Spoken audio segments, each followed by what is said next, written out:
Hey, Shalom, Akim, and a few Aquath that just happened to view this video. First and foremost, call hello Yahweh, by Hashem Yahushai, by Hashem Rakakwadash. And of course, double honors go out to the apostles, bishops, and elders of Great Millstone who continue to give us his truth. This is Nama with the DC camp. Also, salutations to the Akim across the four corners that are pushing this truth in all honesty and sincerity. All right. As you can see here, the title of this article that I'm going to read from Harvard Health. Black progress, white anger. And this should come as no surprise. But for those of you that, and I'm talking about our people, who are the true Hebrew Israelites, the so-called Negro, so-called Latino, and so-called Native American, scattered throughout the four corners. All right. Yes, you are still in captivity. All right. Don't be fooled by so-called progress, because there really hasn't been any. It's just an illusion. I will show you. Let me get the book real quick. Oh.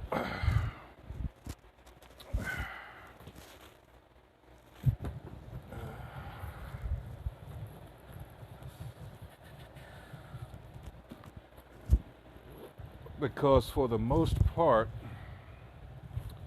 we as a people, especially over here in America, have been just spinning our wheels. All right. Like I said, this is an illusion, a carefully crafted one.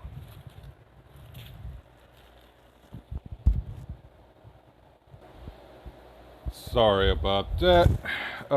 Yeah. So anyway, for those of you, of our people, I mean, that are still caught up in this, well, I'm going to go get an education and pull myself up by my own bootstraps to get myself out of my current condition. Well, you're just fooling yourself. And that's what we're out here on the highways and byways, filtering all these things through the scriptures, letting you know what really is going on and how that, what you're doing, you know, well, let's get to scripture. This is, got to go to Proverbs. It says, trust in the Most High Yahweh with all thine heart, and lean not unto thine own understanding. And that's what you're doing. This is what you're not doing. Verse 6, in all thy ways acknowledge him, and he shall direct thy paths. 7, be not wise in thine own eyes. Fear the Most High Yahweh, and depart from evil. All right. And it shall be health to thy navel and marrow to thy bones. That's what we're not doing, which has consequences. Those consequences are why we're over here suffering the way we're suffering.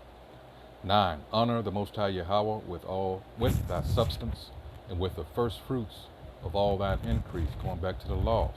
All right. That's a holy day, as a matter of fact. You know, first fruits. All right.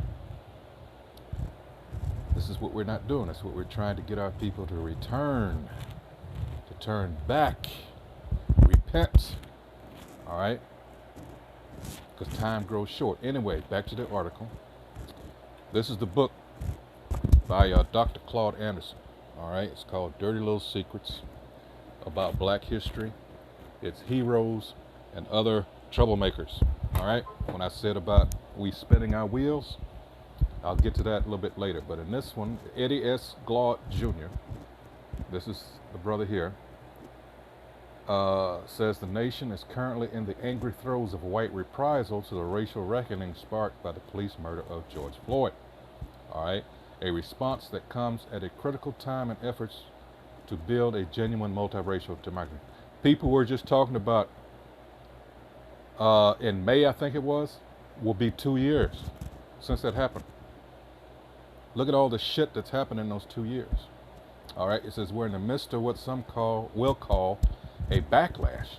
And you're right, because these devils are in power. They have the means, all right. Anytime we try to accomplish something, and it's the whole history of this country. all right? And they're letting you know, fuck you niggers. But our people, wow. He says we're in the midst of what some will call a backlash, but I think that's too generous. All right, says Glaude, the James S. McConnell Distinguished University Professor at Princeton. Now, who else is at Princeton? I don't know if he's still there or not, but that's Dr. Cornel West. All right, it says during a virtual JFK Jr. forum on Wednesday evening, we're in the midst of another betrayal, another thing. And he's going to explain that. He says every reckoning in the United States historically has carried with it betrayal. Think of the civil rights movement. That's a big example. Did it really profit us? Who did it really profit? Think about that. The so-called white woman and the LGBT community, or LBG, whatever the fuck they are, the alphabet people. Think about it. At every moment in which a new America is on the verge of being reborn, the umbilical cord of white supremacy has been wrapped around the baby's neck, choking the life out of it. Perfect example. Although some may think it's a little extreme, but hey, oh well. It says Glaude is author of Democracy in Black, How Race Still Enslaves the American Soul in a Shade of Blue, Pragmatism and the Politics of Black America, and his most recent book, Begin Again, James Baldwin's America and its Urgent Lessons for Our Own. He said that while there have been historic racial achievements over the past 2 years, the counter-reaction has been fierce. Yes, it has. The grassroots movement around racial justice, the historic election of Kamala Harris, whatever. It says the Democrats' victories in Georgia, which secured a majority in the Senate, and the likely confirmation of the first black woman justice on the U.S. Supreme Court stand as testaments to progress. I hate saying that black shit. All right. In response have come efforts to curtail voting rights, the January 6th attack on the Capitol, and heated denunciations of critical race theory, so-called. It's not anything theoretical about it. All right. But I'll tell you what is theoretical, and that's that damn Holocaust shit, because we're in that time for their observance of Passover and the 1619 Project. There is a terror and panic at the heart, at the root of it all. He says, said Glaude at the event, moderated by Amber Payne, co-editor-in-chief of the online publication The Emancipator, a collaboration between Boston University and the Boston Globe. There is a sense in which a certain segment of the country is losing its hold on its understanding of America. Stop the Steal wasn't just simply about the so-called big lie. It was also about the browning of America, and it's evidencing itself in our politics. White grievance, white fear, and white resentment have made themselves known in our politics.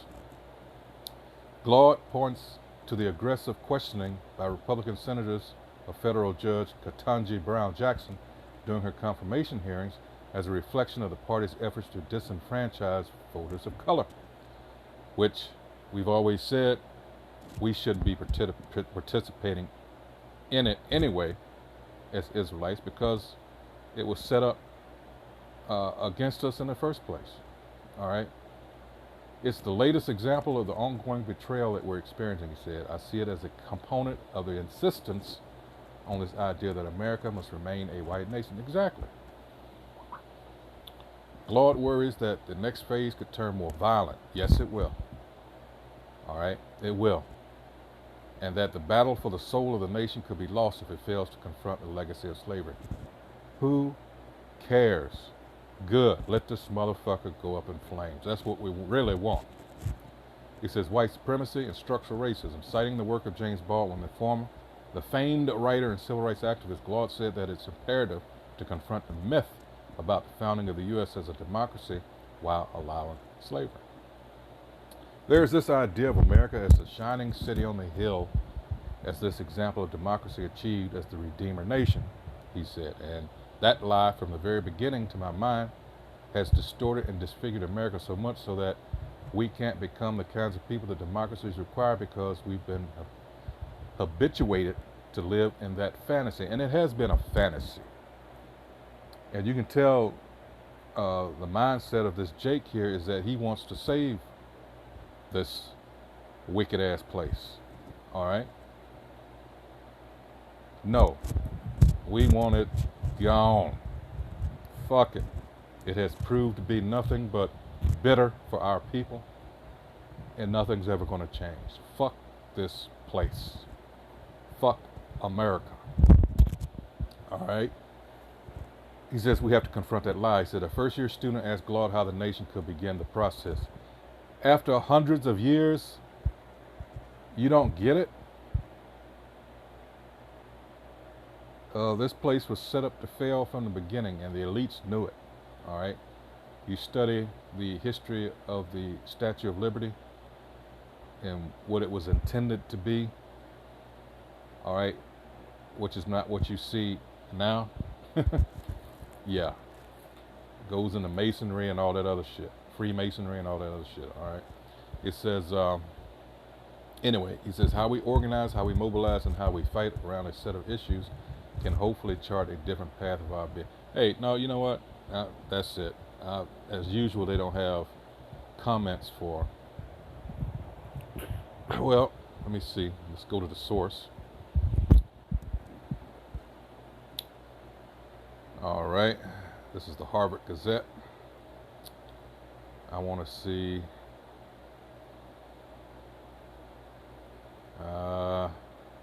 Nope. No comments. But see, here's the thing. Remember what I said about this is how, and a lot of people are worried. And when I mean a lot of people, I mean a lot of Edomites, so-called white people. All right. They see this stolen nation of theirs that they're so proud of. They know they did wrong. And they see, you know, like the sand in the hourglass, it's starting to get smaller and smaller and smaller. They see this, and they are petrified, all right, because they're seeing the videos, despite some of you who might not believe it, or word of mouth. You know, hey, some of the best advertising still gets around, and they're looking into these things, the so-called educated ones, and they're like, you know what? Even some of the ones that aren't, this fuck, yeah. Things have a habit of sneaking up on you like that. All right, this is Habakkuk 2 and 15, because this is what they've done.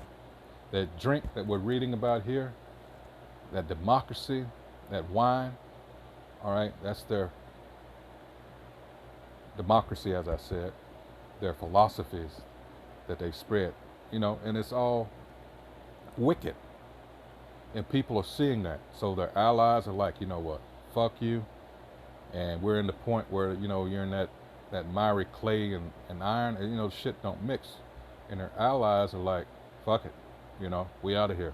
We see who and what you really are. You lied to us. You stabbed us in the back. All this shit is coming out, leading to Revelation 17 chapter, verse 16, ultimately, because they're going to all turn on this bitch. Habakkuk 2:15. Woe unto him that giveth his neighbor drink, that putteth that bottle to him, and makest him drunken also. Look at them, look at him,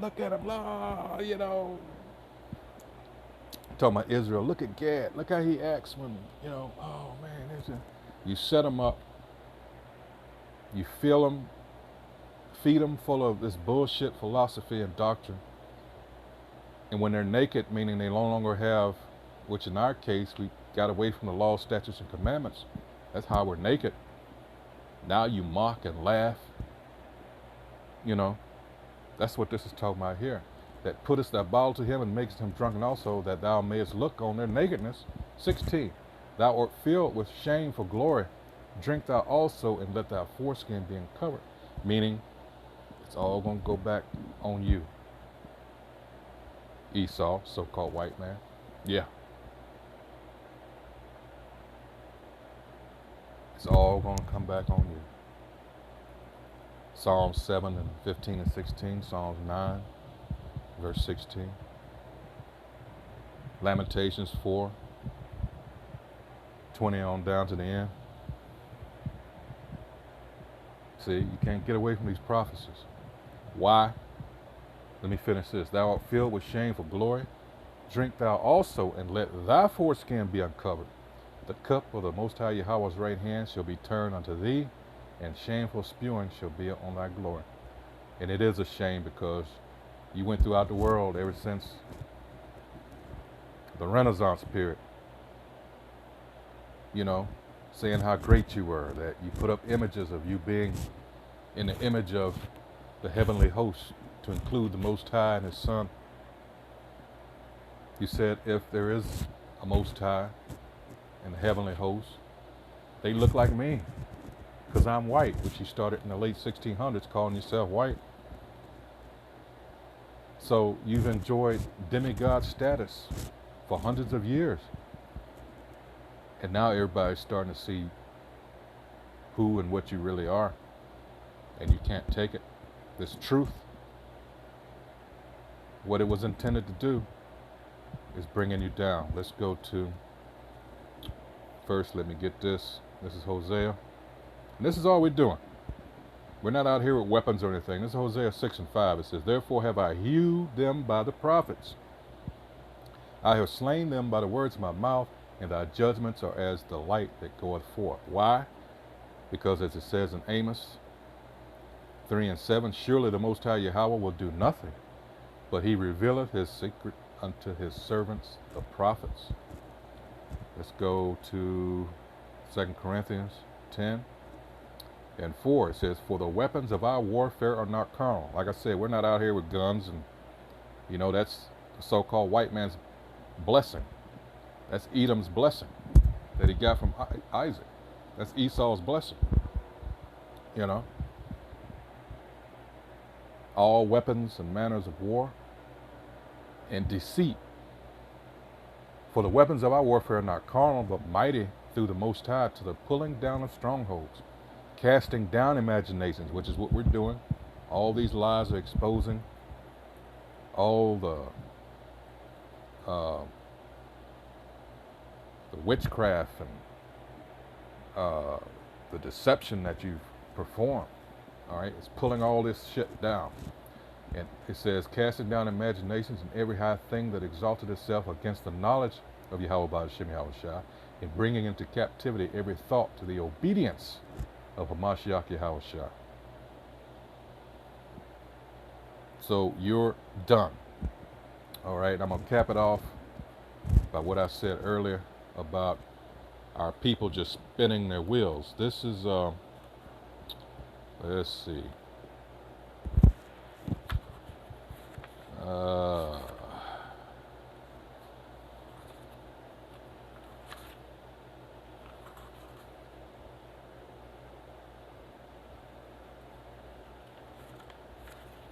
Let me find it real quick. Hold on.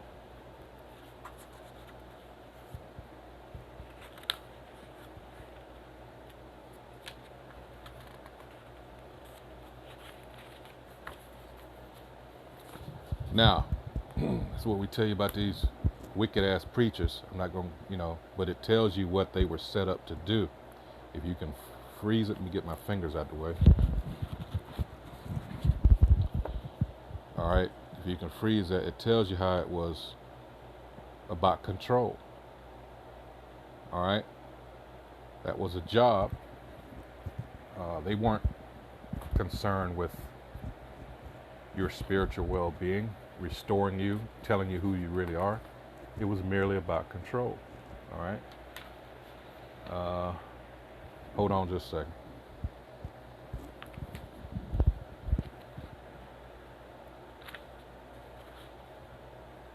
It goes into the first Cowboys.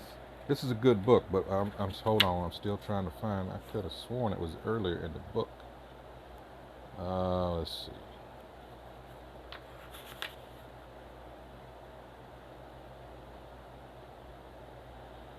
Ah, boy. Let's see.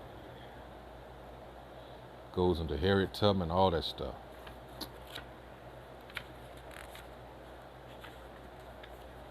Not things that you were taught in school. All right. I cannot believe this. Hold on, hold on.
You know what?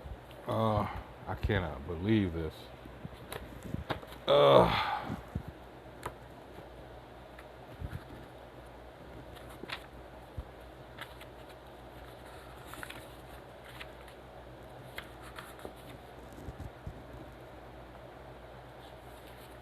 wow. Nothing but the devil. But I'm not going to keep, I cannot believe it. But what it says is, I wanted to read it to you and show it to you in writing. But it makes the point that it gives the year 1860 or 61, and it gave a percentage of we as a people. Damn. I think it was 1/10 or 1% of the country's wealth at that time, and it said in 1990 we haven't moved. I cannot believe. Wow! As soon as I stop the video, it's going to. Here it is. It was way. Here it is. Here it is. I'll show it to you. I didn't mean to keep you that long, Salaki. If you can ever stop this and freeze frame it, you can read it for yourself. All right. Again, this is from the book Dirty Little Secrets About Black History, Its Heroes, and Other Troublemakers. All right. Hopefully you can see it as I turn it there. All right. So let me read it to you. All right. It says Civil War and Reconstruction, Many Facts. I'll just start at the top. It says in 1859, nearly all whites and blacks in New England could read and write, while more than 20% of Southern whites could not. In 1860, on the eve of the Civil War, a national report indicated that had Northerners voted to abolish slavery, probably no more than 2% would have done so. For those that you think the North were our friends, bullshit. In 1861, the Secretary of the Navy stipulated blacks could enter the Navy, but they could achieve no higher rank than boys. Yes, at a compensation of $10 per month and 1 day's ration. Here's the point I was trying to make earlier. In 1860, black Americans owned and controlled approximately one half of 1% of the nation's wealth. By 1990, blacks owned and controlled 1.5% of the nation's wealth. But we get thrown, all right, and a false sense of pride when we see some basketball players, football players, sports figures, entertainers. That's so small of a percentage, all right, of our people. It's like it doesn't even matter, all right. We even have a few billionaires, but what is that? How does that help us as a people? All right, not just one or two, three that are spread out by comparison. And that's what our people don't realize. So hey, with that, I hope whoever views this video is edified, of course, and I'm going to leave it right there. And hey, the thing is, time is growing very short, all right? And this is the time where you got to get your house in order, get your mind right. And that's what we're out here on the highways and byways trying to wake our people up and tell them this is time sensitive, as they say, all right? So with that, shalom.